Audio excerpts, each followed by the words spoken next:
అధ్యక్ష, గౌరవ ముఖ్యమంత్రి గారి సుదీర్ఘ ప్రసంగం తర్వాత యాక్చువల్గా జాగ్రత్తగా చూసినట్లయితే ఈరోజు మెయిన్లీ మనకు మన రాష్ట్రానికి సంబంధించిన రాజధాని ఎక్కడ నిర్మించబోతున్నామనే సబ్జెక్టు రెలవెంట్ గా చాలా షార్ట్ గా ఓన్లీ స్టేట్మెంట్ 2 చోట్ల మాత్రం కనపడతా ఉంది. 1, to locate the capital city in a central place of the state around Vijayawada and to go for decentralized development of the state with 3 mega cities and 14 smart cities. It is proposed to go for land pooling system to be worked out by a cabinet subcommittee. Number 2, nearly 50% of the representations received by the committee favored Vijayawada Guntur region as the best location for the capital area. ఈ రెండు చూసినట్లయితే జాగ్రత్తగా దీని background అంతా కూడా మనకు Sivaramakrishna committee report కు పోతా ఉంది. అధ్యక్ష, మనకు రాష్ట్ర విభజన జరిగిన తర్వాత మరి as an act of parliament గా మనకు ఏ కమిటీ అయితే మనకు వేశారో to suggest and also to advise both the state government and the central government for a proper capital location in a proper way. దానికి ఇంట్రొడక్షన్ పోయినట్లయితే అధ్యక్ష, particular attention may be drawn to the second part of the terms of reference. అంటే మనకు ఎప్పుడైతే ఈ విధి విధానాలు వాళ్ళు సజెస్ట్ చేశారో దాంట్లో టర్మ్స్ ఆఫ్ రెఫరెన్స్ ఉన్నాయి అధ్యక్ష. దాంట్లో the committee has been asked to consider issues like least possible dislocation to existing agriculture systems, preservation of local ecology, promoting environmentally sustainable growth, vulnerability assessment from natural disasters, minimising the cost of construction and acquisition of land etcetera. మరి ఇక్కడ ఒక విషయము ముందరనే సభకందరికీ కూడా తెలియపరుచుకుంటా ఉన్నాను అధ్యక్ష. మేము గాని మా పార్టీ తరఫున గాని ఈ ఒక్క ప్రదేశము క్యాపిటల్ కు కావాలని గాని ఈ ఒక్క ప్రదేశం క్యాపిటల్ కు వద్దని గాని ఎవరు చెప్పడం లేదు. మన వాదనంతా కూడా ఒకటే. నంబర్ 1, ఏదైతే డిసైడ్ చేస్తారో అది అందరికీ ఆమోదయోగ్యంగా ఉండాలి. మరి ముఖ్యంగా పేద బలహీన వాళ్లకు, మరి మిడిల్ క్లాస్ వాళ్లకు రేపు పొద్దున, ఎందుకంటే ఇది మనకు క్యాపిటల్ అనేది ఒక అడ్మినిస్ట్రేటివ్ కన్వీనియన్సే కాకుండా భావి తరాల భవిష్యత్ అంతా కూడా ఆధారపడి ఉండేది. ప్లస్ దీనికి ఎంతో కొంత ఎమోషనల్ వాల్యూ కూడా అటాచ్మెంట్ ఉందనేది మనం జాగ్రత్తగా దృష్టిలో పెట్టుకోవాలని చెప్పి కూడా మీకు తెలియజేస్తా ఉన్నా అధ్యక్ష. మరి దీంట్లో బ్రీఫ్ బ్యాక్గ్రౌండ్ పోయినట్లయితే అధ్యక్ష, ఇది ఇంపార్టెంట్ సబ్జెక్టు. 5-10 minutes కూడా ఎక్స్ప్లెయిన్ చేయలేకపోతే ఇది ఎక్స్ప్లెయిన్ కూడా చేయలేము అధ్యక్ష. ఇది ఎందుకంటే I'm coming only to the technical points. ఒక 10-15 నిమిషాలు కూడా మనం ఈ ఇంపార్టెంట్ సబ్జెక్ట్ ఎక్స్ప్లెయిన్ చేయలేకపోతే కష్టం అవుతుంది అధ్యక్ష. దీంట్లో ఒక బ్రీఫ్ బ్యాక్గ్రౌండ్ కు పోయినట్లయితే అధ్యక్ష, ఇవన్నీ కూడా నేను మాట్లాడే పాయింట్స్ అన్ని కూడా రిపోర్ట్ లో క్లియర్ గా మెన్షన్ చేసిండేటి అధ్యక్ష. ఏవి కూడా వితౌట్ ప్రూఫ్ గానీ వితౌట్ ఆధారం గానీ చెప్పడం లేదు అధ్యక్ష. ఇది ఓన్లీ రిపోర్ట్ లో ఉండేది. బ్రీఫ్ బ్యాక్గ్రౌండ్ చూసుకున్నట్లయితే, these perceptions need to be substantiatively engaged with in and through both political engagement and public discourse. Else, the risk of repeating a mass movement for a separate state of Rayalaseema remains, which would deepen the political, economic and social turmoil that the erstwhile state of AP has witnessed over the last 2 years.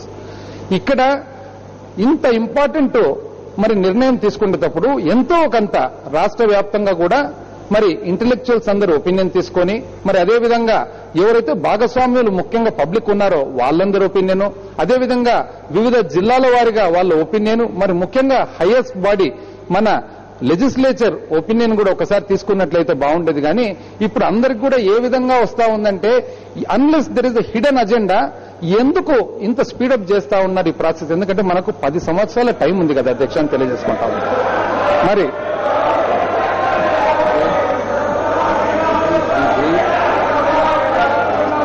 ముఖ్యంగా శివరామకృష్ణ గారు 2 models చెప్పారు అధ్యక్ష. ఒకటొచ్చేసి distributed development model అనేటప్పటికీ మనకు ప్రధానంగా 3 ఏరియాలుగా మన రాష్ట్రాన్ని గుర్తించారు అధ్యక్ష. ఒకటొచ్చేసి the Vizag region, it is appropriate that offices relating to industry, fisheries and employment, whether they are called directorates or otherwise, which are presently located in Hyderabad, should also be located in the Vizag zone, which will put them in closer contact and interaction with the people and institutions of the area. Number 2, the Rayalaseema arc. In fact, Kurnool was the capital of Andhra when the state was initially formed by separating it from Tamil Nadu. Eventually, the capital was shifted to Hyderabad. There is a strong feeling in Kurnool, Anantapur that its claims to be the seat for the capital were surrendered in favor of Hyderabad. The Rayalaseema people feel that this has been a serious historical mistake which should be addressed. As mentioned before, if Chennai ki, Hyderabad ku, మరి బెంగళూరు కు, ఢిల్లీకి access ఉన్నట్లయితే నీళ్లకి మరి రాయలసీమకి ఎందుకు ఉండదనేది ఇక్కడ వాదన వినిపిస్తా ఉన్నారు అధ్యక్ష. మరి ఈ మధ్య కాలంలోనే ఇండిపెండెన్స్ డే రోజు మరి గౌరవ ముఖ్యమంత్రి గారు కర్నూలుకు రావడం జరిగింది. మరి ఆ రోజు చెప్పారు 30,000 ఎకరాల భూమి ఉంది ఇక్కడ, మరి 30,000 ఎకరాల్లో మేము ఇండస్ట్రియల్ పార్క్ పెడతాము, ఎయిర్పోర్ట్ పెడతామనేసి. అయితే ఒక చిన్న క్లారిఫికేషన్ ఇస్తా ఉన్నాను అధ్యక్ష. నేను ఈ 30,000 ఎకరాల భూమి కూడా బహుశా రెవెన్యూ అధికారులు పేపర్ మీద రాసిచ్చిండొచ్చు కానీ ఈ 30,000 ఎకరాల భూమి కూడా it is completely mineral bearing area. Entire 30,000 acres consist of quartzite. మరి ఒక ఖనిజం అనేది భూమి లోపల ఉన్న ఏరియాను ఈ రోజు మనము దానిపైన ఇండస్ట్రియల్ హబ్ క్రియేట్ చేస్తామని చెప్పి ఇది ఎంత మటుకు మరి ఇన్ఫర్మేషన్ మనకు కరెక్ట్ గా వస్తా ఉందని చెప్పి నేను మీ దృష్టికి తీసుకొస్తా ఉన్నాను అధ్యక్ష. మరి అదేవిధంగా థర్డ్ వచ్చేసి నడికుడి అండ్ శ్రీకాళహస్తి స్పైన్ అని అంటాడు అధ్యక్ష. దాంట్లో భాగంగా శివరామకృష్ణ గారు చెప్పే ముఖ్యమైన ఇష్యూ ఏమంటే the Kalahasti spine will serve both its own alignment as well as the southern coastal area of Andhra Pradesh. It is clarified that along this spine there lies potential for greenfield development of nodal cities. This potential, however, must be explored as is the case of BGTM area without disturbing the existing agricultural lands. ఎక్కడైనా కానీ వీలైనంత వరకు agriculture lands కు minimum disturbance ఉండాలి.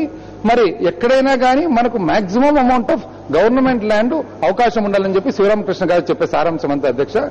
Second పాయింట్కి వచ్చేటప్పటికి distributed development కాకుండా మనం ఒకవేళ సింగిల్ సోర్స్ గ్రీన్ ఫీల్డ్ క్యాపిటల్కి వచ్చినట్లయితే దాంట్లో ఆయన అబ్జర్వేషన్స్ చాలా క్లియర్ గా తెలియపరిచాడు అధ్యక్ష. The AP government and the Chief Minister from time to time have indicated their desire to have a world-class city. They have also appointed a committee under the chairmanship of the Minister of Urban Development, Government of Andhra Pradesh to examine possible locations for a capital and subsequently decide on design aspects. ఒక విషయం మీ దృష్టికి తెస్తా ఉన్నాను అధ్యక్ష. మనకు Sivaramakrishna committee is a committee which consist of చాలా మంది నిపుణులు and it is a committee form by an act of parliament. ఒక పక్క ఆ కమిటీ నివేదిక ఇంకా తిరుగుతూ ఉంటే పర్యటిస్తూ ఉంటే ప్యారలల్ గా మనము ఇంకొక లోకల్ కమిటీ వేసేసి మళ్ళీ ఆ లోకల్ కమిటీ మనకు సొంత కమిటీ ఏదైతే ఉందో అది ఓవర్లాప్ అవుతుందా లేదా అనేది ఒక్కసారి మీ దృష్టికి తెస్తా ఉన్నా. దీని వెనకాల అజెండా ఏమనేది ఒక్కసారి మనమందరూ కూడా గమనించాలని చెప్పి తెలియజేస్తా ఉన్నా అధ్యక్ష. మరి అదేవిధంగా The committee does not consider a single large capital city as a feasible option available in Andhra Pradesh as of now. The existing concentration in Hyderabad of the legislature, courts and executive comprising numerous ministries, departments, commissionates and directorates has happened over years. This concentration itself has been a major bone of concentration in the process of bifurcation. ఎప్పుడైతే మనము ఒక రాజధానిని ఏర్పాటు చేసుకొని complete stress అంతా కూడా అక్కడ పెట్టామో మరి యాక్చువల్ గా బైఫర్గేషన్ జరిగేదానికి ఒక ముఖ్యమైన కారణం ఇదని కూడా మనకు శ్రీరామకృష్ణ గారు అబ్జర్వేషన్స్ లో చెప్తా ఉన్నారు అధ్యక్ష. ఏది ఏమైనా కూడా యాక్చువల్ గా గ్రీన్ ఫీల్డ్ క్యాపిటల్ కి వచ్చేటప్పటికి 8 చోట్ల శ్రీరామకృష్ణ గారు ఐడెంటిఫై చేశారు. ఒకటి ముసనూరు, ఒకటి పులిచింతల, ఒకటి అమరావతి, ఒకటి మాచర్ల. మరి అదేవిధంగా ఒకటి బోళ్లపల్లి, ఒకటి వినుకొండ, ఒకటి మార్టూరు, ఒకటి దనకొండ. మరి దాంట్లో ఒక ఇంపార్టెంట్ అబ్జర్వేషన్ పెట్టారు అధ్యక్ష. For all these locations, the Department of Town and Country Planning has furnished information about the extent of cultivated land, degraded forest land, land under agriculture, etc. However, the Urban Development Department of AP government informed us that these proposals are informal and have not been endorsed by the state government. Our committee therefore did not examine these sites in any detail to the extent of government land to be available because of the AP government's indication that these are merely informal proposals. Town and country planning వాళ్ళు బాగా neat గా 8 locations వాళ్ళు చేసినప్పుడు దాని merits and demerits of every single location ఎందుకు చూడలేదు? మరి collector గారు ఇచ్చిన, మన ప్రకాశం జిల్లా కలెక్టర్ గారు ఇచ్చిన రిపోర్ట్ ఒకసారి మనం గమనించినట్లయితే అధ్యక్ష, ఇక్కడ ఎందుకంటే ఇక్కడ డిఫరెంట్ లొకేషన్స్ ఏవైతే సజెస్ట్ చేశారో ఒక్కొక్క లొకేషన్ కు మెరిట్ అండ్ డిమెరిట్ మనం గమనిస్తా ఉన్నాం అధ్యక్ష. అక్కడ దాదాపు కలెక్టర్ గారు చెప్తారు ఇంచుమించు 68,000 ఎకరాల ప్రభుత్వ భూమి గాని లేదా ఒకవేళ డినోటిఫైడ్ చేయగలిగిన ఫారెస్ట్ ల్యాండ్ గాని ఉందని చెప్పి చెప్తా ఉన్నారు అధ్యక్ష. అదే కాకుండా మరి ముఖ్యంగా ఈ రోజు మనం ఎందుకంటే కొత్త ట్రాన్స్పోర్ట్ పద్ధతులకంతా కూడా మనం ప్రాధాన్యత ఇస్తా ఉన్నాం కాబట్టి దొనకొండలో ఉండే ఎయిర్ స్ట్రిప్ లో ఒక ప్రత్యేకత ఉంది అధ్యక్ష. ఇక్కడ ఈ విషయంలో కూడా నేనేం చెప్తా ఉన్నానంటే we are not suggesting one location or not suggesting one location, merits and demerits which have already been suggested by the committee, why have they not been taken into cognizance అనేది చెప్తా ఉన్నాం అధ్యక్ష. మరి దొనకొండలో ఉండే ఎయిర్ స్ట్రిప్ ఏదైతే ఉందో మరి ఎవరైనా కానీ ఫ్లైయర్స్ కు ఐడియా ఉంటుంది, జనరల్ గా ఏ ఎయిర్పోర్ట్ అయినా కూడా మనకు ఫ్లైట్ పాత్ డీవియేషన్ ఉంటుంది అధ్యక్ష. ఉదాహరణకు మనము మెడ్రాస్ పోయినట్లయితే సముద్రంలోకి పోయి వాపసు వస్తాము, బాంబేకి పోయినట్లయితే సముద్రంలోకి పోయి వాపసు వస్తాము, వైజాగ్ కూడా అదే ప్రాబ్లమే. ఒక్క దొనకొండలో మాత్రము ఆ ప్రత్యేకత ఎలా ఉందంటే ఆ latitudes and longitudes and position it is considered to be one of the safest landings for any aeroplane in భారతదేశం అని కూడా మీకు తెలియపరుస్తా ఉన్నాను అధ్యక్ష. మరి ఇదే కాకుండా ప్లీజ్ బీ బ్రీఫ్ గా అధ్యక్ష, ఇది ఎందుకంటే సబ్జెక్ట్ కదా అధ్యక్ష, ఇది మెన్షన్ ది కంటెంట్సే అధ్యక్ష నేను చెప్తా ఉండేది, కంటెంట్సే. ఇది కాకుండా కంటెంట్సే కదా అధ్యక్ష. ఇది కాకుండా మరి 4 డిఫరెంట్ లొకేషన్స్ కూడా సజెస్ట్ చేశారు అధ్యక్ష. ఒకటి విజయవాడ గుంటూరు, ఒకటి గ్రేటర్ విశాఖపట్నం, ఒకటి నెల్లూరు, ఒకటి తిరుపతి, కాళహస్తి, రాయలసీమ. అక్కడ తాన శ్రీరామకృష్ణ గారి అబ్జర్వేషన్స్ అధ్యక్ష, there has been a strong tendency in undivided Andhra Pradesh to benchmark the imagination of particular development trajectories to international examples such as South Korea or Singapore. These are positive aspirations, but the economic and social and political reality of Andhra Pradesh is so different from these middle high-income countries that drawing a direct relationship from their experience and current status would be handled with serious caution. మనం పదే international standards మరి Singapore ఏదైతే చెప్తా ఉన్నామో ఇవన్నీ కూడా మనకున్న political పరిస్థితులకు కానీ మనకున్న ఆర్థిక పరిస్థితులకు కానీ అంత కాన్ఫిడెంట్ గా అనుగుణంగా ఉండవని చెప్పేసి మనం ఇంకా మోర్ ప్రాక్టికల్ గా ఉండాలని చెప్పి తాను సజెస్ట్ చేస్తా ఉన్నారు అధ్యక్ష. మరి అదేవిధంగా తన అబ్జర్వేషన్స్ అధ్యక్ష, గ్రీన్ ఫీల్డ్ క్యాపిటల్ కు పోయినట్లయితే మరి Vijayawada and Guntur are among the less comfortable locations in the state from temperature and humidity. దాంతోపాటు ద మెయిన్ ప్రాబ్లం అంత అధ్యక్ష ఇక్కడ క్యాపిటల్ సిటీ సెలెక్ట్ చేసేటప్పుడు how best to accommodate the common man. ఒక సామాన్య మానవుడు రేపు పొద్దున ఎంత కంఫర్టబుల్ గా, ఎంత కాన్ఫిడెంట్ గా, ఎంత అన్ని రకాలుగా భరోసాలతో క్యాపిటల్ సిటీలో ఉండగలుగుతాడనేది పాయింట్ అధ్యక్ష.